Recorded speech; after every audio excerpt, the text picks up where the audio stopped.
গল্পেরও গল্প থাকে, থাকে রহস্য, বাস্তবতা কিংবা এক মিথিক্যাল গোলকধাঁধা।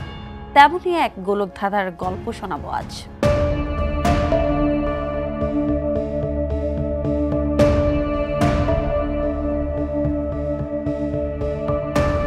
একটা সময় ছিল যখন পৃথিবীর মানচিত্র ছিল অমীমাংসিত।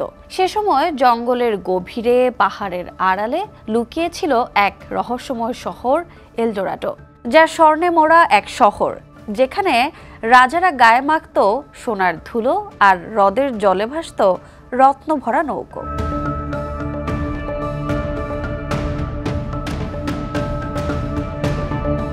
এই গল্পটা শুরু হয়েছিল দক্ষিণ আমেরিকার আদিবাসী এক রাজাকে নিয়ে, যার শরীরে ছিটানো হতো সোনার গুঁড়ো, আর তিনি সোনার মুদ্রা ও মণিমাণিক্য উৎসর্গ করতেন এক পবিত্র হ্রদে।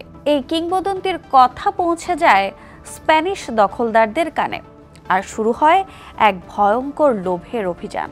তারপর স্প্যানিশ, ইংরেজ, পর্তুগিজদের মতো বহু অভিযাত্রী মেতে ওঠে রহস্য উন্মোচনের দুঃসাহসিক অভিযাত্রায়।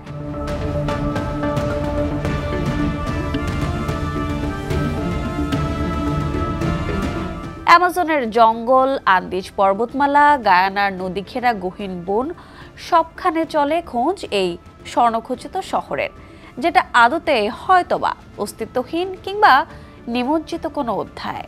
কিন্তু এলডোরাডো শুধু এক শহরের নাম না, এটা লোভের, আশার, এমনকি মরীচিকারও গল্প, যেখানে মানুষ স্বপ্ন দেখে আর সেই স্বপ্নের পেছনে হারিয়ে ফেলে সর্বস্ব। আজও এলডোরাডো রয়ে গেছে ইতিহাসের পাতায়, কখনো রূপকথায়, কখনো দুঃসাহসিক অভিযানে, আর আমাদের মনে প্রশ্ন জাগায়, কতদূর যেতে পারি আমরা শুধু এক সোনার স্বপ্নের পেছনে ছুটতে ছুটতে।